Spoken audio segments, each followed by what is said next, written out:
प्यारे बच्चों नमस्कार। आज के वीडियो में आप सभी का स्वागत है। आज का वीडियो बहुत ही इम्पोर्टेंट होने जा रहा है। आज के वीडियो में हम जो आपकी क्लास 12th की पॉलिटिकल साइंस की जो पहली बुक है कंटेम्प्ररी वर्ल्ड पॉलिटिक्स, उसके 30 इम्पोर्टेंट क्वेश्चंस इस वीडियो में हम शामिल कर रहे हैं।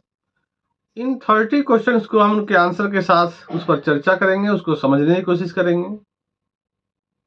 और यदि आप ये 30 क्वेश्चन भी बहुत ही ईमानदारी के साथ कर पाते हैं तो निश्चित रूप से यह आपके लिए बहुत ही लाभदायक साबित होने वाला है। और ये 30 क्वेश्चन मिनिमम है जो एक विद्यार्थी को करने ही चाहिए, और ये सभी इम्पोर्टेंट है बोर्ड की परीक्षाओं को ध्यान में रखते हुए। आप इस वीडियो को बहुत ध्यान से देखेंगे और इसके जो क्वेश्चन है उसको समझ करके याद करने की कोशिश करेंगे। निश्चित रूप से आपकी बोर्ड की कक्षा में आपकी जो सफलता है वो बहुत ही अच्छी करने में ये वीडियो आपकी मदद करेगा। तो चलते हैं, हम पहला क्वेश्चन देखते हैं। तो पहला क्वेश्चन है कि what was the Soviet system, assess any 4 features of the Soviet system. बहुत ही सामान्य क्वेश्चन है और बहुत ही इंपॉर्टेंट क्वेश्चन है जो बार बार आपकी सीबीएसई एग्जाम में ये पूछा गया है, और इसे हम लोग बहुत ही सामान्य क्वेश्चन मानते हैं और उम्मीद करते हैं कि एक बच्चा बहुत ही आसानी से इसका आंसर देगा। सोवियत सिस्टम क्या है? तो आप ध्यान से देखेंगे कि जब भी आप पहले क्वेश्चन को 2 बार पढ़ेंगे, और यहाँ हम क्वेश्चन में देख रहे हैं कि क्वेश्चन के 2 पार्ट हैं। तो जब भी इस तरह के क्वेश्चन आएंगे जिसमें 2 पार्ट होंगे तो आपको अपने आंसर भी 2 पार्ट में लिखते होते हैं, क्योंकि क्वेश्चन जितने पार्ट में होगा उतने पार्ट्स के मार्क्स जो है वो प्री डिसाइडेड होते हैं। तो आप जैसा क्वेश्चन का फॉर्मेट हो आपके आंसर का फॉर्मेट भी वैसा ही होना चाहिए। जैसे हम यहाँ देख रहे हैं कि एक पार्ट है what was the Soviet system. इस पार्ट में हम सोवियत सिस्टम को डिफाइन कर रहे हैं कि the Soviet system gave primacy to the state and the institution of the party. Soviet system में पार्टी और स्टेट की जो प्राइमेसी दी जाती थी सोवियत सिस्टम के अंतर्गत। This system centred around the Communist Party. पूरा जो सिस्टम था वो कम्युनिस्ट पार्टी के अराउंड ही, आसपास ही था। And no other political parties was allowed. और किसी दूसरी पॉलिटिकल पार्टी का कोई भी अस्तित्व सोवियत सिस्टम में नहीं था। The economy was planned and controlled by the state. और जो सोवियत सिस्टम की जो इकोनॉमी थी वो स्टेट के कंट्रोल में थी और उसके प्लान के अनुसार ही चलती थी। क्वेश्चन का जो दूसरा पार्ट है कि assess any 4 features of the Soviet system. The features of Soviet system. The Soviet system led to the emergence of the Soviet Union as a great power. तो सोवियत सिस्टम के अंतर्गत Soviet union जो है वो एक great power के रूप में इमर्ज हुआ, एक बहुत बड़ी विश्व की शक्ति के रूप में, सुपर पावर के रूप में इमर्ज हुआ under Soviet system. The Soviet Union emerge as a big economy. साथ ही साथ ग्लोबल लेवल पर एक बड़ी अर्थव्यवस्था के रूप में सोवियत सिस्टम सामने आया। It developed a complex communication network, vast energy resources including oil, iron and steel, machinery production and the transport sector. इन सभी चीजों में भी सोवियत सिस्टम ने काफी डेवलपमेंट जो है वो हासिल करी। It had a domestic consumer industry. जो इंडस्ट्री बेस था वो इनका बहुत बड़ा था सोवियत सिस्टम में। That produced everything from pins to car. Pin से लेकर के कार तक सभी चीजों का प्रोडक्शन इस सिस्टम के अंतर्गत होता था। The Soviet state insured a minimum standard of living for all citizens. और सोवियत सिस्टम की एक और बहुत बड़ी विशेषता थी कि वह अपने नागरिकों के लिए मिनिमम स्टैंडर्ड ऑफ लिविंग जो है वो इंश्योर करते थे। Land and productive assets were owned and controlled by the Soviet state. और लैंड और इंडस्ट्री जो प्रोडक्टिव एसेट्स हैं लैंड के साथ साथ वो सभी राज्य के स्टेट के डायरेक्ट कंट्रोल में, मतलब there was no private ownership, state ownership का ही सोवियत सिस्टम में बना हुआ था।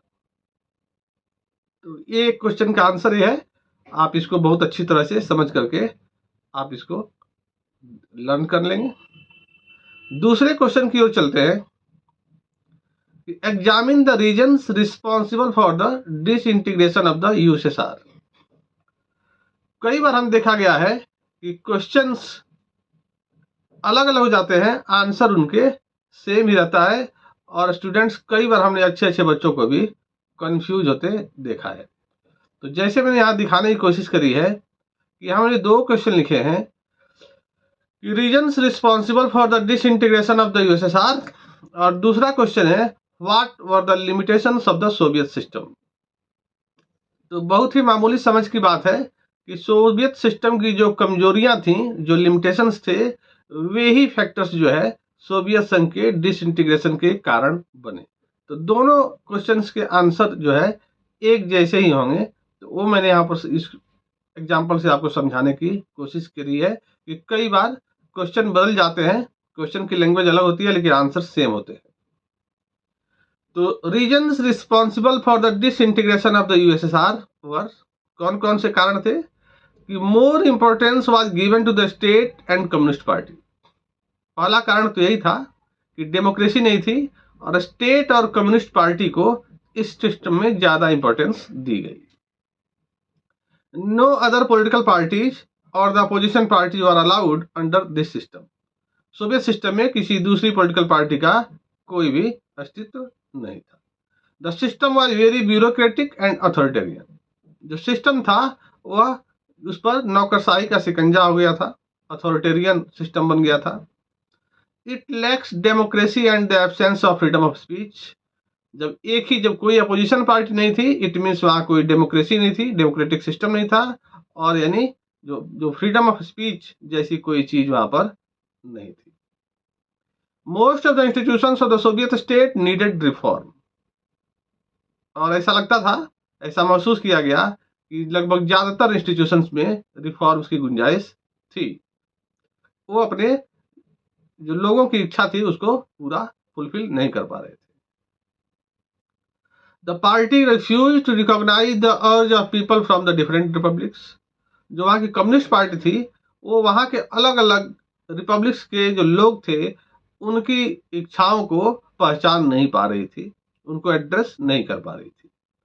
Rivalry with the US prove to be over expensive.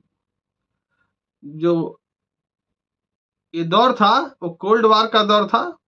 Soviet union और यूएस दो सुपर पावर्स थे, और दोनों के बीच जो राइवलरी थी वो चरम पर थी।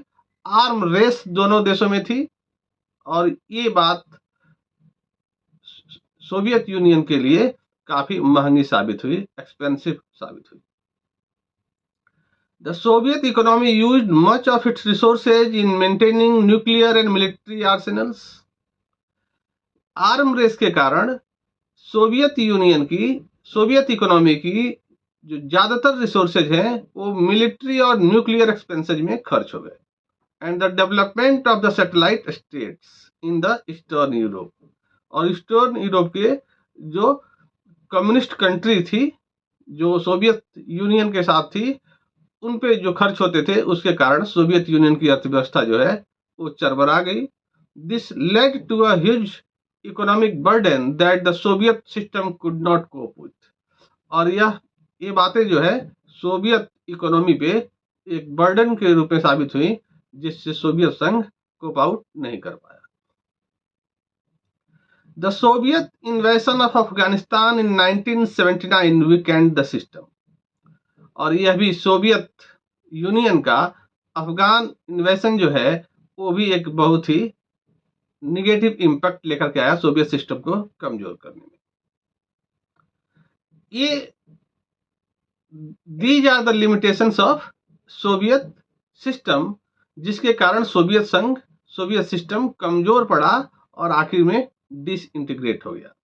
तो पॉइंट 8 तक तो ये हमारे लिमिटेशंस की चर्चा कर रहे हैं। यहाँ एक एडिशनल बात मैं आपको बताना चाहता हूँ, अगर एक क्वेश्चन पूछा जाए रीजन फॉर द डिसइंटीग्रेशन, तो हम 9th पॉइंट भी जोड़ देंगे, जो उस समय इमीडिएट रीजन साबित हुआ, immediate cause for the integration proof हुआ था। The rise of nationalism and the desire for sovereignty with in various republics proved to be the final and the most immediate cause for the integration of the USSR. अगर Soviet संघ के disintegration के कारण पूछे जाएंगे तो ये एक पॉइंट हम जरूर जोड़ देंगे, और कई बार ये 1 मार्कर क्वेश्चन के रूप में या 2 मार्कर के क्वेश्चन के रूप में पूछा जाता है कि what was the most immediate and final cause for the disintegration of Soviet union. तो इस प्रश्न का आंसर यही 9th पॉइंट होगा, the rise of nationalism and the desire for sovereignty within various republics of the Soviet Union proved to be the final and most immediate cause for the disintegration of USSR. ये एक अलग से question यहाँ पर mark करने वाली चीज है, आप इसको भी अलग से ध्यान रखेंगे। क्वेश्चन नंबर 3 को देखते हैं। बहुत ही इंपॉर्टेंट क्वेश्चन है, बार बार सीबीएसई एग्जाम में पूछा गया है और बहुत ही आसान प्रश्न है, और ये उम्मीद की जाती है कि एक स्टूडेंट जो सिंसियर स्टूडेंट है इन प्रश्नों के जवाब बहुत ही अच्छी तरह से देगा। ये इस तरह के क्वेश्चन पूछा जाना, ऐसा मान लिया जाता है कि ये बोनस क्वेश्चन है, बहुत ही सामान्य, कम से कम पॉलिटिकल साइंस के विद्यार्थी से उम्मीद की जाती है कि इन प्रश्नों के जवाब बहुत ही अच्छी तरह से वो दे पाएगा। क्वेश्चन है, what is meant by shock therapy. यहाँ भी वही पैटर्न है कि यहाँ भी क्वेश्चन के 2 पार्ट हैं, और जैसा मैंने पहले बताया कि जब क्वेश्चन के 2 पार्ट होंगे तो जो मार्क्स होते हैं वो भी 2 पार्ट्स में बटे होते हैं, अलग अलग पार्ट्स के अलग अलग मार्क्स होते हैं। तो क्वेश्चन 2 पार्ट में है तो आपके आंसर भी 2 पार्ट्स में होना चाहिए। क्वेश्चन अगर 3 पार्ट्स में है तो आपके आंसर भी 3 पार्ट्स में होना चाहिए, चाहे वो 6 मार्कर क्वेश्चन भी हो। अगर 3 पार्ट में है तो उसके मार्क्स 2 + 1 2 + 2 + 2 इस तरह से बटे होते हैं।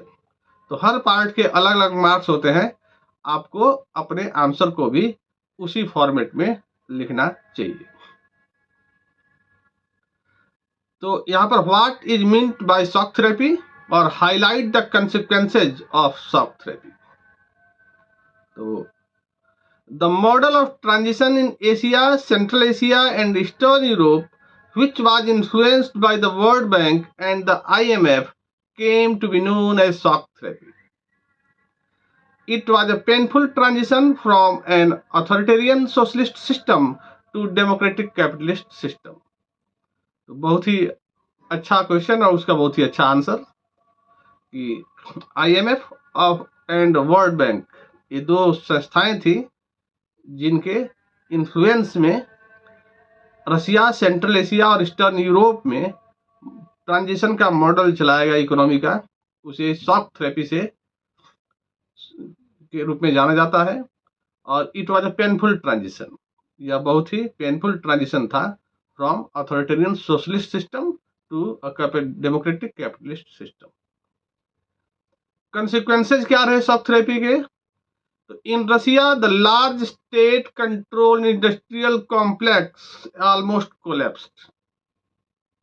जो इंडस्ट्री थी, इंडस्ट्रियल बेस था, सिस्टम था स्टेट कंट्रोल्ड, वह अचानक से कोलैप्स हो गया। As about 90% of its industries were put up for sale to private individuals and companies at throwaway prices। बहुत ही कम मूल्य पर ये इंडस्ट्रीज बेच दी गई और इसीलिए इसको called the largest garage sale in the history.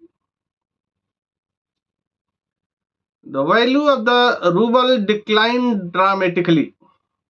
जो सोवियत यूनियन की करेंसी थी रूबल, उसकी वैल्यू अचानक से गिर गई। And the inflation rate was so high that people lost their savings. और महंगाई की दर जो है, इन्फ्लेशन रेट है, वो इतना बढ़ गया कि लोग अपनी सेविंग्स को खर्चने को मजबूर हो गए, कुछ बचा नहीं। The rate of inflation was so high that people lost all their savings. The collective farm system disintegrated, living people without food security. जो वहां के लैंड थे वो स्टेट कंट्रोल थे और वहां पर कलेक्टिव फार्म सिस्टम था, तो वो भी डिसइंटीग्रेट हो गया और इस तरह लोगों की जो फूड सिक्योरिटी है वो भी खतरे में आ गई। उसके लिए कोई व्यवस्था, अल्टरनेटिव व्यवस्था नहीं बन पाई थी। The old Russian system of social welfare, Russia के अंदर हमने पढ़ा हुआ है कि सोवियत सिस्टम में मिनिमम लिविंग स्टैंडर्ड, ये सोवियत सिस्टम में मेंटेन था स्टेट के द्वारा, वो भी पूरी तरह से डिस्ट्रॉय हो गया।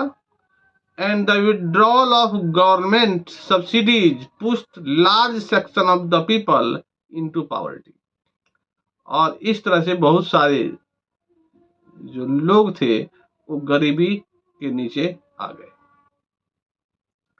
Post Soviet states specially Russia were divided between rich and poor regions, तो गरीबों की संख्या बढ़ गई और अमीर थोड़े और अमीर हो गए, तो बीच का जो उनका गैप था वो बढ़ गया, resulting in great economic inequality. और इस तरह से पूरे सोवियत यूनियन में जो है इकोनॉमिक इनइक्वालिटी देखने को मिली। तो these are the consequences of shock therapy.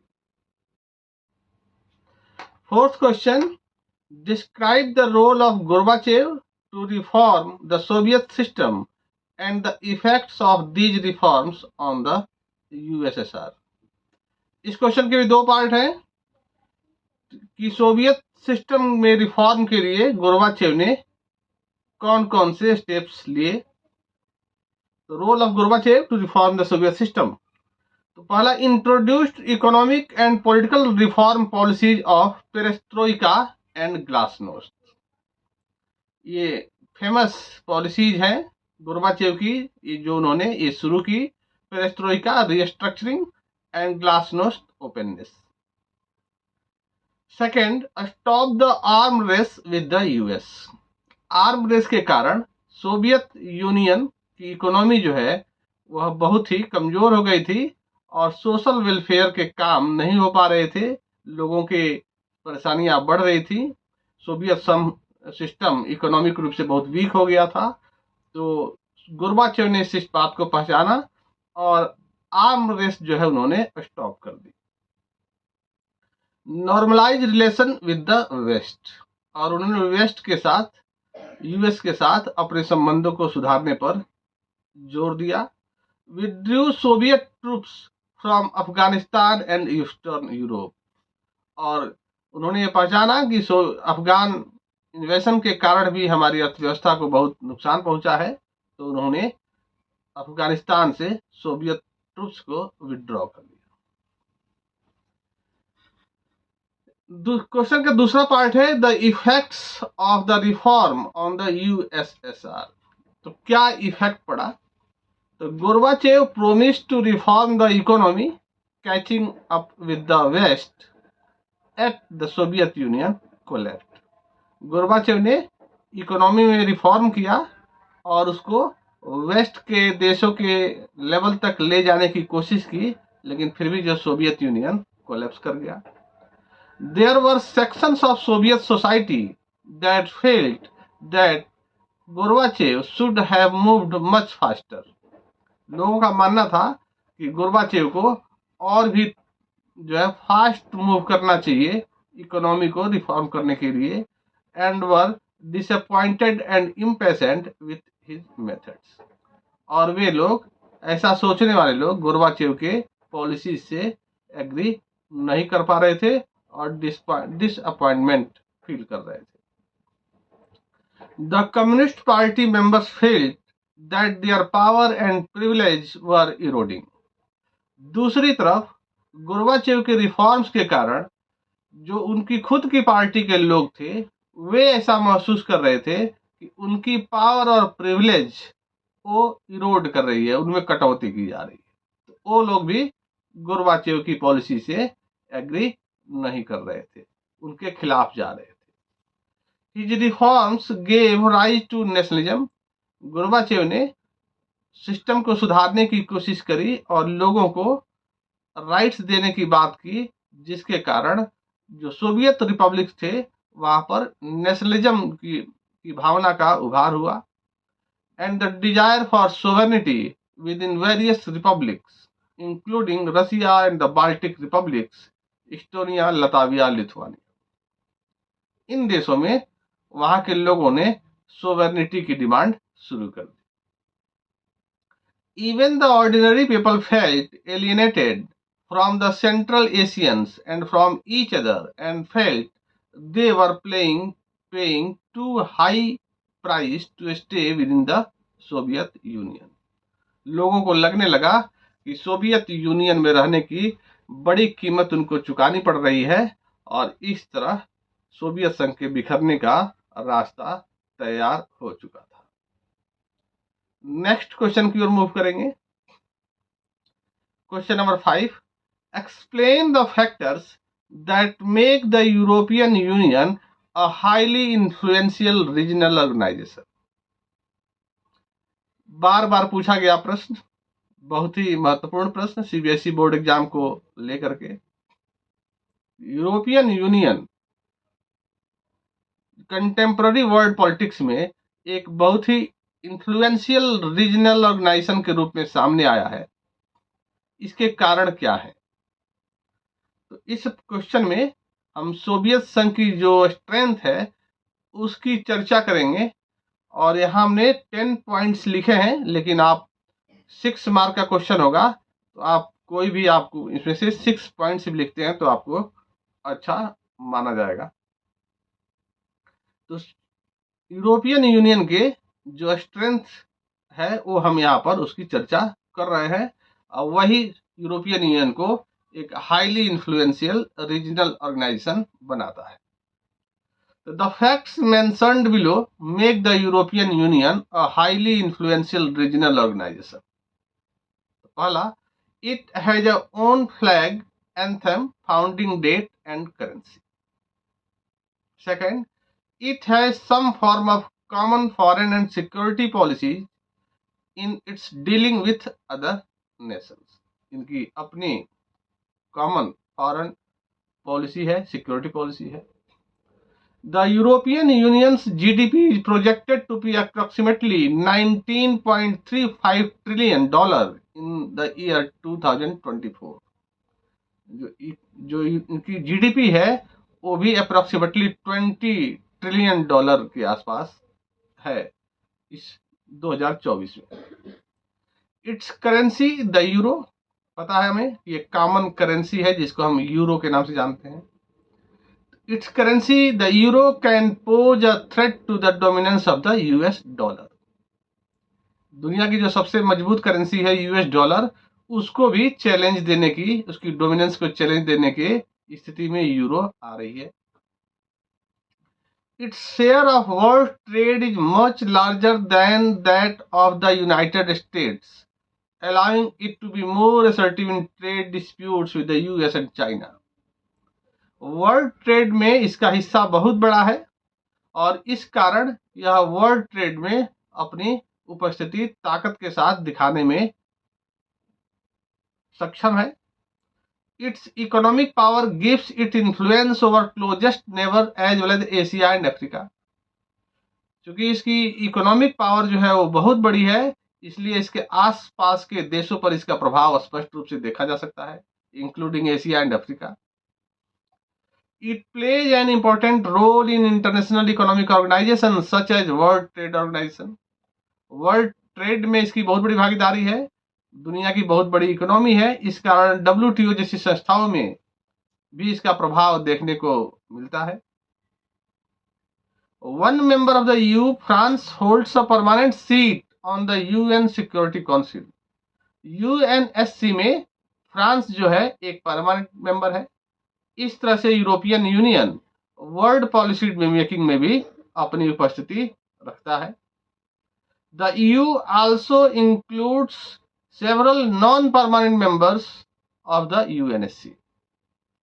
तो फ्रांस परमानेंट मेंबर तो है ही, साथ ही साथ कई यूरोपियन कंट्रीज है जो यूएनएससी के नॉन परमानेंट मेंबर्स चुने जाते हैं और होते हैं।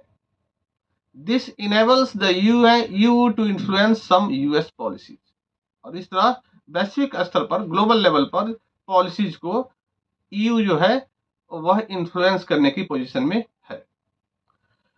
It's military power is the second largest in the world. One EU member state France has nuclear Arsenal's.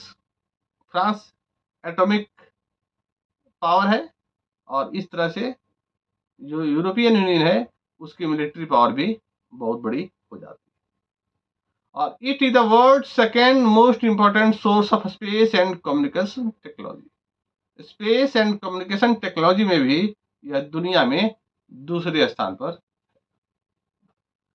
Thus, as a supranational organization, the EU is able to intervene in economic, political and social areas of the world. तो इन सभी strength के बल पर, इन सभी factors के कारण European union जो है वह दुनिया के इकोनॉमिक, पॉलिटिकल और सोशल एरिया में अच्छा इन्फ्लुएंस रखता है, और इस तरह से वो इन्फ्लुएंशियल रीजनल ऑर्गेनाइजेशन बन जाता है। तो बहुत ही अच्छा क्वेश्चन है, आप इसको जरूर देख लेंगे। नेक्स्ट क्वेश्चन की ओर चलते हैं। Question number 6, how far is it correct to describe ASEAN as a new centre of power in the world? ASEAN European Union के जैसे आसियान भी वर्ल्ड पॉलिटिक्स में एक न्यू सेंटर ऑफ पावर के रूप में इमर्ज हुआ है, और ऐसा क्यों हुआ है, ये क्वेश्चन है। आंसर है कि while evolving regional solution to their historical enmities and weaknesses, ASEAN has developed alternative institutions and conventions that build a more peaceful and cooperative regional order and have transformed the countries in the region into prosperous economy. अपनी जो historical इनमिटीज या weakness जो है ASEAN countries की, क्योंकि ASEAN में भी हम देखेंगे कि सभी है न्यूली इंडिपेंडेंट कंट्रीज है, और न्यूली इंडिपेंडेंट कंट्रीज की अपनी जो हिस्टोरिकल प्रॉब्लम्स दुनिया के सभी देशों में लगभग एक जैसी हैं, बावजूद उसके आसियान ने अपने आप को बहुत ही ट्रांसफॉर्म किया है, और उस रीजन में इकोनॉमिक प्रॉस्पेरिटी बहुत ही जबरदस्त, इकोनॉमिक ग्रोथ बहुत जबरदस्त देखने को मिला है, और आसियान एक बहुत ही पीसफुल और कोऑपरेटिव रीजनल ऑर्गेनाइजेशन के रूप में सामने आया है। ASEAN is rapidly growing into a very important regional organization. Its Vision 2020 has defined an outward-looking role of ASEAN in the international community. Rapidly growing economy. Second, it has followed a policy of negotiation over conflicts in the region. अपनी आपसी जो इनकी weakness थी, आपसी जो historical इनमिटी थी, उनको उन्होंने निगोशिएशन के द्वारा सुलझाने की कोशिश की है, पॉलिसी बनाई है। ASEAN has mediated the end of the Cambodian conflict, और इसी आसियान वे के द्वारा, अपने तरीके के द्वारा उन्होंने कंबोडियन कॉन्फ्लिक्ट को सुलझाया है। And the East Timor crisis and meets annually to discuss East Asian cooperation. Cambodia और ईस्ट टिमोर की क्राइसिस को उन्होंने निगोशिएशन के थ्रू सुलझाया है, और ये एनुअली मीटिंग करते हैं कोऑपरेशन के लिए, ईस्ट एशियन कंट्रीज के बीच कोऑपरेशन के लिए जो है एक वार्षिक बैठक करते हैं। The current economic strength of ASEAN, especially its economic relevance as a trading and investment partner to the growing ASEAN economies, makes this an attractive proposition. India has signed FTA, Free Trade Agreement, with 2 ASEAN members, Singapore and Thailand. Bharat ने भी इनके साथ free trade agreement शामिल किया है, दो ASEAN countries के साथ, सिंगापुर और Thailand. ASEAN strength lies in its policies of interaction and consultation with member states. सबसे बड़ी ताकत है कि इनकी अपनी जो आसियान की पॉलिसी है वह है interaction and consultation with member states. with dialogue partners and with other non-regional organizations. It is the only regional association in Asia that provides a political forum where ASEAN countries and the major power can discuss political and security concerns. और ये बातें जो है ASEAN को भी एक alternative centre of power के रूप में इस्टेब्लिश करती। Question number 7, support with arguments that South Korea is emerging as a new alternate center of power. तो यूरोपियन यूनियन और आसियान की जैसे ही साउथ कोरिया भी एक अल्टरनेटिव सेंटर ऑफ पावर के रूप में ग्लोबल पॉलिटिक्स में इमर्ज हुआ है। वाई, ऐसा क्यों हुआ है? तो इसको भी एक बार देखते हैं कि between the 1960s and the 1980s it rapidly developed into an economic power, which it termed as miracle of the Han River. 1960s और 1980s के बीच जो है साउथ कोरिया भी एक इकोनॉमिक पावर के रूप में इमर्ज हुआ है और इतनी अच्छी ग्रोथ, अच्छी डेवलपमेंट आई है, इसको मिरेकल ऑफ द हान रिवर का टर्म दिया गया है। तो ये एक 1 मार्कर क्वेश्चन भी होता है कि what do you mean by miracle of the हान रिवर। तो हान रिवर का संबंध जो rapid development of the south Korea in 1960s and 1980s। Signaling its all-around development, South Korea became a member of the OECD in 1996.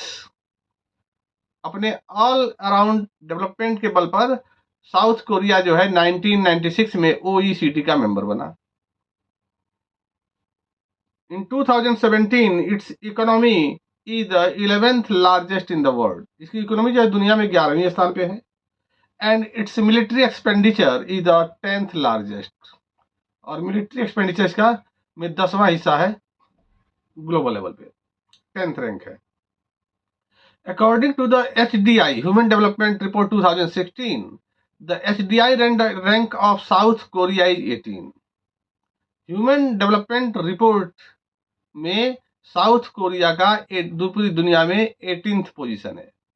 The major factors responsible for its high human development include successful reforms, rural development, extensive human resource development and rapid equitable economic growth. इनके बल पर South Korea ने HDI report में इतनी अच्छी ranking हासिल की है। Other factors are export orientation, a strong redistribution policies, public infrastructure, development, effective institutions and governance. ये भी सारे फैक्टर्स भी साउथ कोरिया को एक अल्टरनेटिव सेंटर ऑफ पावर में इस्टेब्लिश करने में हेल्प करते हैं।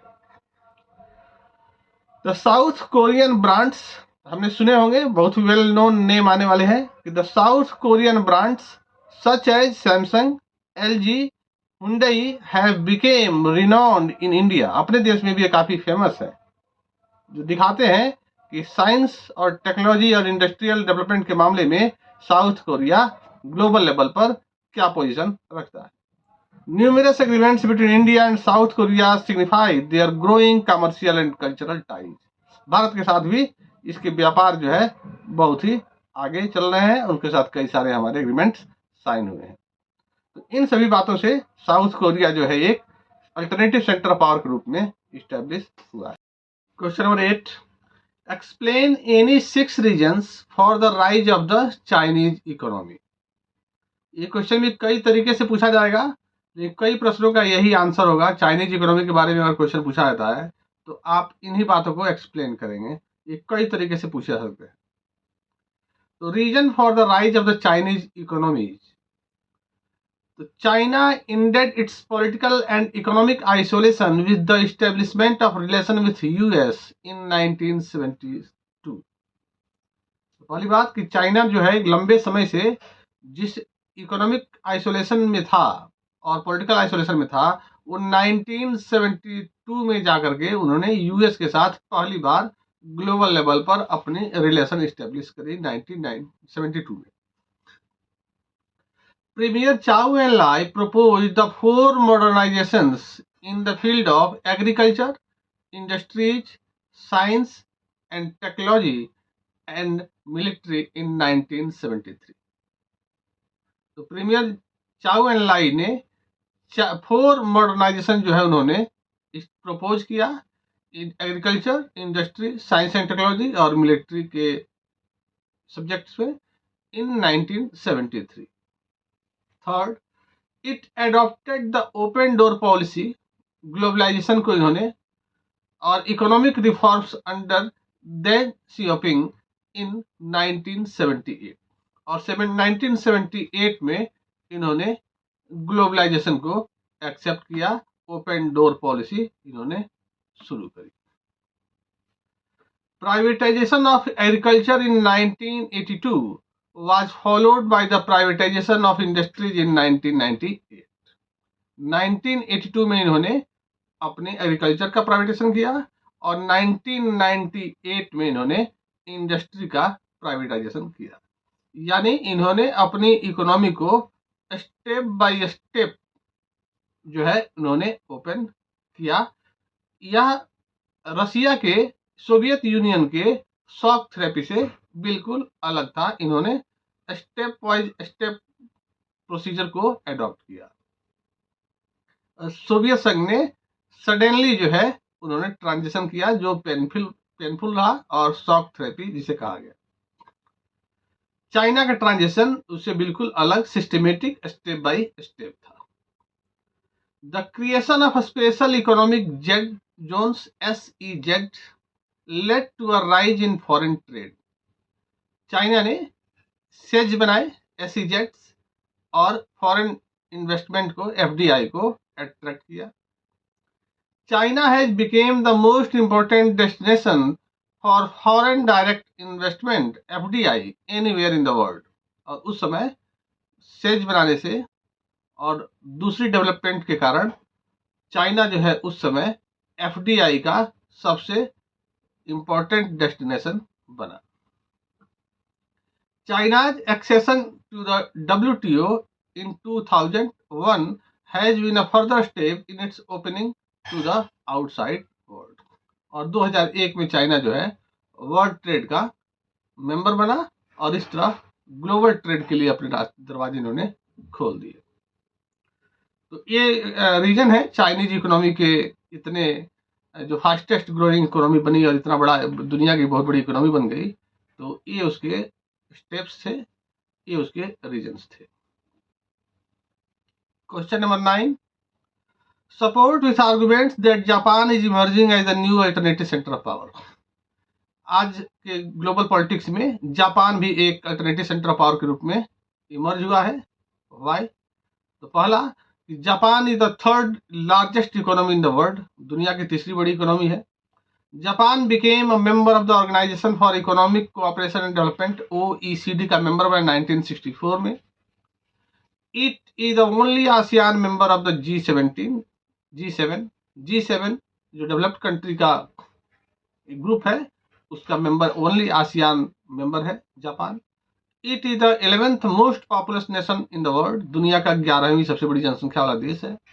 It is the second largest contributor to the regular budget of the UN, United Nation के बजट में लगातार कंट्रीब्यूट करने वाला सेकेंड लार्जेस्ट कंट्रीब्यूटर है, contributing almost 10% of the total UN budget का 10% जापान जो है कंट्रीब्यूट करता है।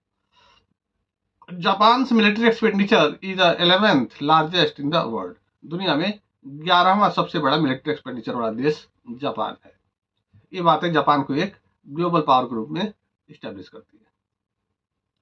Question number 10, identify the factors that contributed to Pakistan failure in the building a stable democracy. Pakistan में हमने देखा है कि पाकिस्तान में जो डेमोक्रेसी है, साउथ एशिया कंट्री पाकिस्तान जो हमारा नेबरिंग कंट्री है, वहाँ डेमोक्रेसी इस्टेब्लिश नहीं रही है। कभी वहाँ पर मिलिट्री गवर्नमेंट रही है और कभी डेमोक्रेसी रही है। डेमोक्रेसी की हिस्ट्री वहाँ पर बहुत ही स्टेबिलिटी वाली नहीं रही है। क्या कारण है उसके? The following factors are responsible for Pakistan failure in building a stable democracy.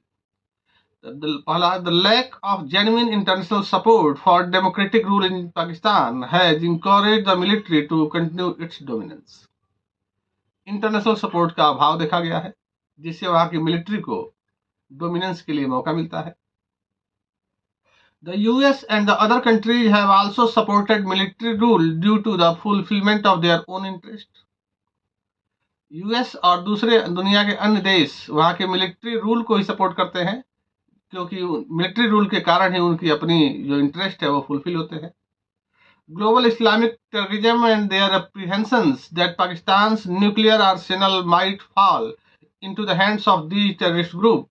The military regime in Pakistan was seen as the protector of Western interests in West Asia and South Asia.